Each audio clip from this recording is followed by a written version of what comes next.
Y bueno, el día de hoy vamos a hacer un video donde es hacer lo que hemos llamado una defensa justamente de Stalin. Entonces, ¿por qué defender a Stalin? ¿Sí? Es la primera pregunta. Y es porque debe ser seguramente el comunista más atacado y sobre el cual se ha arrojado más toneladas de basura, como él mismo decía. ¿Y por qué habrá que preguntarse, no? ¿Por qué la burguesía? ¿Por qué la pequeña burguesía? ¿Por qué los reaccionarios, los revisionistas odian tanto a Stalin?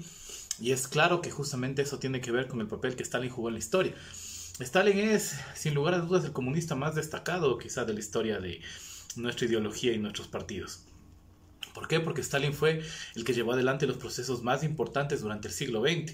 Y esta lucha que hizo Stalin, estos logros de Stalin, nunca han sido perdonados por la burguesía. A lo largo del tiempo, la burguesía siempre ha tratado de menospreciar y negar el gran papel que jugó este dirigente en la historia. Y justamente lo va a seguir haciendo. Pero es interesante cómo a lo largo de los últimos años viene despertando la conciencia sobre quién fue Stalin. Sin duda, Stalin debe ser hoy en día el comunista más reconocido y valorado de todos. Uno no seguramente encontrará una figura tan respetada, tan querida, tan apreciada por comunistas de todo el mundo como la figura del camarada Stalin. Entonces eso también responde a que justamente intenciones como estas revelan la verdad de las circunstancias en las cuales se dio la lucha y la vida de Joseph Stalin. Entonces habrá que tener en cuenta justamente que previo a la revolución, Stalin es uno de los comunistas más destacados del partido bolchevique. Entonces, más allá de la propaganda trotskista que ha tratado de negar el papel de Stalin, Stalin fue uno de los grandes organizadores del partido bolchevique justamente en Georgia, ¿no?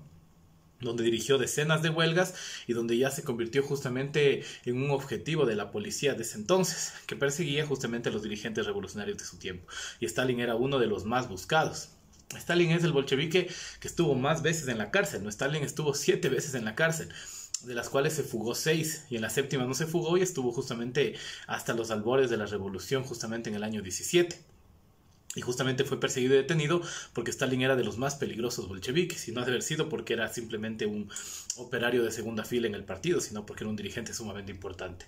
Stalin además se dedicaba a las recuperaciones, que eso es importante decirlo, ¿no? Stalin no era un tipo simplemente un intelectual teórico, era un hombre de acción. Y por eso la burguesía tampoco le perdona, porque la burguesía lo que más le teme de los comunistas es justamente a su acción. Luego, durante justamente la revolución ya del 17, Stalin juega un rol fundamental. Entonces, si bien a comienzos del proceso revolucionario hay unas ciertas discrepancias con Lenin, eso fue fácilmente resuelto y Stalin pasó a apoyar totalmente las tesis de Abril, en las cuales se planteaba la necesidad de que los bolcheviques tomen el poder. Y Stalin jugó un rol fundamental en la organización del asalto al poder, cosa que también los trotskistas han tratado siempre de desmentir, pero que ha quedado claro, ¿no es cierto?, con los documentos históricos, que Stalin jugó un rol clave en el proceso, y que por eso justamente fue asignado a la zona del tema de nacionalidades cuando ya llegaron al poder, que era un asunto de importancia central, y además que era uno de los asuntos donde Stalin había demostrado un conocimiento profundo justamente en los documentos que había publicado previo a la revolución. Ya en el proceso de construcción del socialismo, Stalin jugará un rol fundamental. Entonces, si bien se reconoce que Trotsky fue el mentalizador del Ejército Rojo, ya en los hechos concretos de la guerra, ¿no es cierto?, civil, Trotsky fue un desastre, y eso es justamente lo que los trotskistas ocultan, ¿no?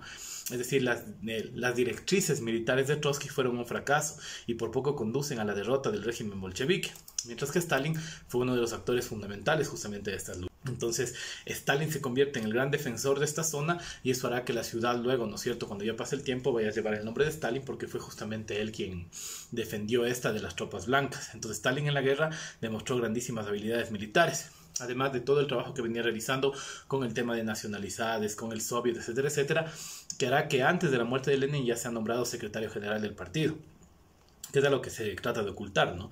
Y que luego, cuando, claro, Lenin ya sufre el atentado, cae en la enfermedad, Stalin ya era el dirigente principal del partido bolchevique. Luego están estas famosas cartas de Lenin, que mucha gente duda de la autenticidad, pero incluso si fueran ciertas, bueno, digamos que de entrada no dicen nada, ¿no? Es decir, dicen ciertas dudas tanto sobre Trotsky y sobre Stalin, pero que al final Lenin no era un monarca, ni es que estaba dando el poder a nadie, Lenin lo sabía. Era una opinión, y esa opinión no fue considerada justamente por el partido, y por eso Stalin se mantuvo como secretario general. Y no es que en esas cartas tampoco se recomendaba a Trotsky como secretario general. Al final los bolcheviques decidieron que quien había demostrado su capacidad, que era Stalin, se mantenga justamente en esa condición de secretariado, y por eso la mantuvo durante muchísimo tiempo. Entonces, la condición de gran dirigente que Stalin la tenía venía desde antes mismo de la muerte de Lenin. Y luego de la muerte de Lenin, pues quedó claro que el sucesor, ¿sí?, entre comillas, porque hablamos más bien de una cuestión de orientación y dirección política, era ciertamente Stalin.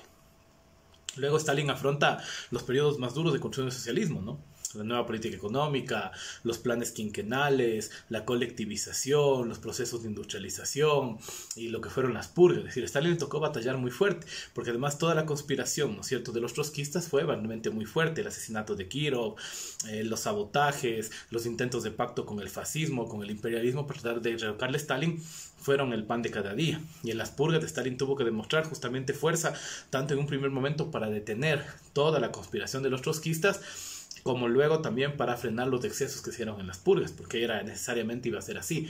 Pero eso no tiene que ver, ¿no es cierto?, justamente con lo que se trata de expresar como un tema de asesinatos y cosas de ese tipo, que eran más bien procesos políticos claramente documentados. Las purgas, cualquier comunista serio tiene que estar de acuerdo con eso.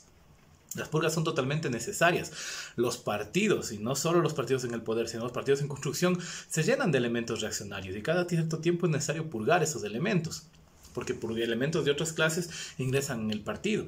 A veces porque vienen de otras clases y a veces porque son mandados justamente por la policía, el ejército, la infiltración, como se demostró en los juicios de Moscú. Los juicios de Moscú están documentados. Ahí se ha montado toda una leyenda negra, exagerando la cantidad de muertos, de estos tropecientos millones de muertos que son totalmente mentira. Se habla justamente del Holodomor y se habla de este genocidio ucraniano que nunca se ha demostrado que sea verdad. Muchas de las fotos que se muestran como la hambruna ucraniana son fotos de Estados Unidos en la época de la gran crisis. Así que son prácticamente falsos. Hubo problemas económicos, claro, pues los kulaks quemaban sus propias cosechas para no dar a los campesinos que estaban prefiriendo irse a las cooperativas que seguir sirviéndoles a ellos. Entonces generó un desequilibrio alimenticio sin duda. Que haya sido una hambruna que mató 100 millones, 20 millones, 50 millones o la cifra que se le cante en la cabeza al difamador de turno, eso es otra cosa. Pero hay que ver que en el campo ucraniano se dio una ardua lucha de clases. Fue una zona realmente muy conflictiva, donde el partido bolchevique gana la guerra de clases. Y la gana bajo la dirección de Stalin. Entonces, para nosotros, los comunistas, reconocemos y valoramos muchísimo el proceso de colectivización. Lograr que los campesinos entren a las cooperativas, que se colectivice la tierra, derrotar a los kulaks, fue un triunfo realmente del bolchevismo. No fue una equivocación. Y justamente lo que se llama el Holodomor no ha sido demostrado por absolutamente nadie. Es decir, todas las fuentes son fuentes sumamente cuestionables. Hay una gran exageración de lo que sucedió en el campo ucraniano. Y obviamente en ese momento y en ese entonces no se demostró absolutamente nada. Luego viene el proceso justamente lo que sean las purgas que estábamos mencionando que fueron totalmente necesarias, ¿no? Es decir, Bujarin, Kamenev, Zinoviev confesaron que estaban en conspiraciones contra el gobierno bolchevique. Y tuvieron que ser juzgados y ejecutados bajo las leyes de la época. Luego, si alguna persona cree que es correcto tener a traidores y conspiradores en el seno del partido, pues bueno, será otra cosa, pero en su tiempo estaba bastante claro cómo eran las cosas. Luego viene el tema de la guerra, ¿no? Es decir, Stalin tuvo no solo la habilidad política, sino la dirección estratégica de la guerra. Y eso es algo totalmente innegable y que nadie puede justamente negar el papel de Stalin en la Segunda Guerra Mundial.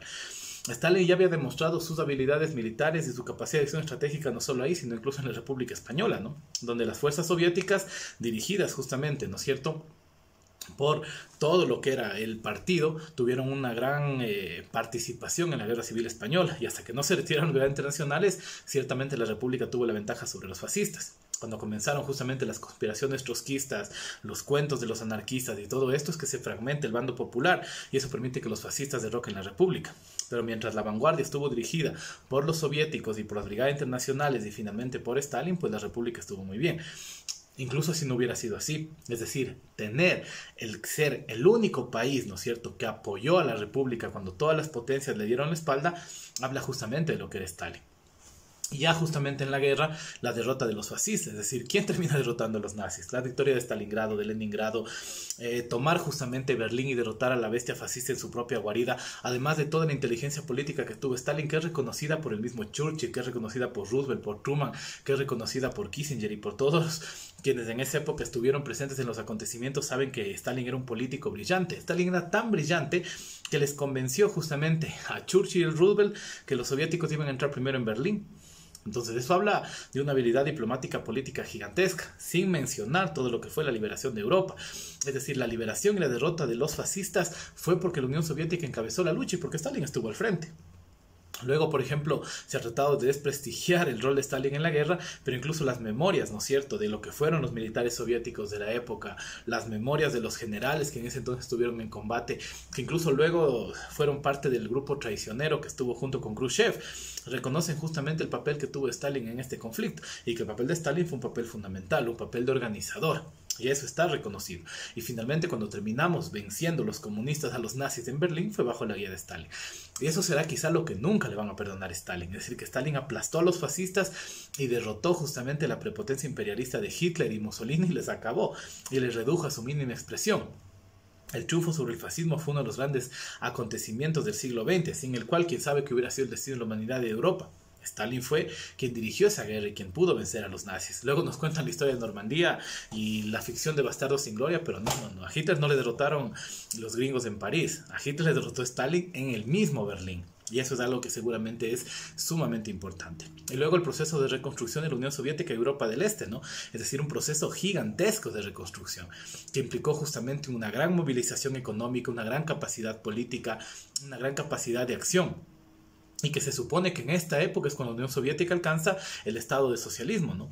Es decir, el único momento en la historia en el cual la humanidad ha llegado a esa sociedad superior llamada socialista fue justamente después de la guerra, en el peor momento económico, cuando había que levantar un país que perdió casi 20 millones de sus ciudadanos y prácticamente el 30% de toda su industria, bajo justamente el ataque de los fascistas, y que sin embargo la Unión Soviética se levantó, alcanzó un nivel altísimo de desarrollo y en teoría alcanzó el socialismo. Luego habrá que discutir, pero hasta donde tenemos nosotros la noción, ese fue el único momento en la historia, ¿no es cierto?, hasta la muerte de Stalin, en la cual nos encontramos justamente en ese estado. Luego Stalin muere, las sospechas de que fue asesinado son sumamente fuertes, y Khrushchev lanza justamente esta campaña de desprestigio contra Stalin en el Congreso 20 del PQS, donde se lanza toda esta teoría del culto a la personalidad y el Stalin asesino y con muy poca formación política, y luego también las ideas justamente de que hay que desestalinizar, que en la práctica era acabar con el socialismo, y que si Khrushchev hubiera podido seguramente hubiera acabado con la URSS. La URSS y la obra de Stalin y Lenin se mantuvieron justamente porque era una obra muy profunda, muy fuerte, y por eso se mantuvo hasta los años 90. Pero Khrushchev quiso acabar con eso y no pudo porque la obra de Stalin era muy gigante. Y toda la leyenda negra, todos esos mitos que cayeron sobre Stalin salen justamente del discurso 20 de Khrushchev. Es decir, el primer asesor de propaganda del imperialismo para acabar la figura de Stalin fue justamente Khrushchev. Que luego sabemos que Khrushchev no es más que la peor escoria revisionista de su tiempo, que transgredió todos los principios socialistas, que fue básicamente el responsable de todo el proceso de posterior degeneración del socialismo realmente existente que llevó a la caída del bloque del Este. Pero justamente, ¿por qué el odio de Khrushchev hacia Stalin? Porque Khrushchev representaba los elementos revisionistas peores del PQS. Y Stalin representaba justamente la visión marxista-leninista. Stalin justamente ha sido un gran teórico del marxismo-leninismo. Es más, quien define, ¿no es cierto?, el leninismo como una segunda etapa del marxismo es Stalin. Y lo define en una serie de textos en los cuales argumentativamente va desmontando las tesis trotskistas, las tesis de Kamenev y Zinoviev, las tesis de Bujarin, y va proponiendo justamente la tesis leninista que nosotros defendemos hasta la actualidad. Esto, por ejemplo, es un trabajo teórico gigantesco. Las obras de Stalin son más o menos como 15 volúmenes. Es decir, muchas veces se trata de decir, no, Stalin era prácticamente una persona que no conocía de marxismo. Stalin conoce el marxismo más que cualquiera. Prácticamente todos los grandes teóricos del marxismo occidental han tratado de denostar a Stalin y ninguno se ha dado el trabajo de leer la obra de Stalin. Y quien la lee sabrá que Stalin es un teórico brillante, con un manejo de la política gigante, con un manejo del tema nacional, realmente que hasta el día de hoy sigue siendo una guía, y con esta definición de marxismo-leninismo que nosotros seguimos manteniendo y defendiendo. Y además Stalin es una figura, es decir, los símbolos que son tan importantes para nosotros, uno de los principales símbolos que seguimos teniendo es la figura de Stalin. Tanto han querido enterrar de Stalin y no han podido, deben morirse realmente. Porque donde hay una figura de Stalin, incluso hoy en la época moderna, ¿no es cierto?, de las redes sociales, cuando aparece Stalin, pues se llena de me encanta todo, porque obviamente los comunistas sabemos lo que Stalin significó. Cuando uno se despeja de la basura ideológica y comienza a ver la historia del camarada Stalin, uno no puede tener otra cosa que admirarlo, que quererlo emular, que realmente reconocer el gigante personaje histórico que tenemos y que es un ejemplo para nosotros. Es decir, en comparación con la escoria burguesa, con lo que representa el capital, Stalin realmente es un nivel diferente de ser humano. Un luchador incansable, una persona que cuando murió tenía dos trajes, el traje de combate y el traje de trabajo.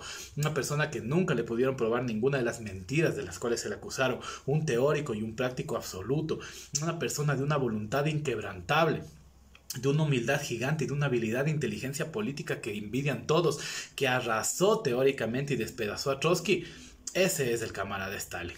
Entonces el día de hoy que estamos nosotros conmemorando un aniversario más de su nacimiento, es importante hacer reconocimientos como este, desmontar las mentiras, demostrar toda la prensa negra, de decirles a todos, ¿no es cierto?, que por más basura que han botado sobre la tumba de Stalin, cada año, ¿no es cierto?, esa basura se limpia y se llena de las flores, de los comunistas, de los ciudadanos rusos que siguen reconociendo la figura de este personaje, que saben lo que significó Stalin en la historia de la humanidad. Saben que Stalin es el liberador de Europa, que Stalin es la principal cabeza del comunismo por décadas, que Stalin es el comunista más importante de la historia. Y esto podría parecer avesado decirlo, pero veamos los hechos. Es decir, esto es una realidad. Ninguno de los grandes referentes del comunismo realizó tanto, ¿no es cierto?, y aportó tanto al proceso de construcción del socialismo como fue Stalin. Y esto creo que es un elemento innegable. Y es el elemento que hace que todos, los marxistas-leninistas, los maoístas, reconozcan y valoren de una manera gigante la figura del gran camarada Stalin.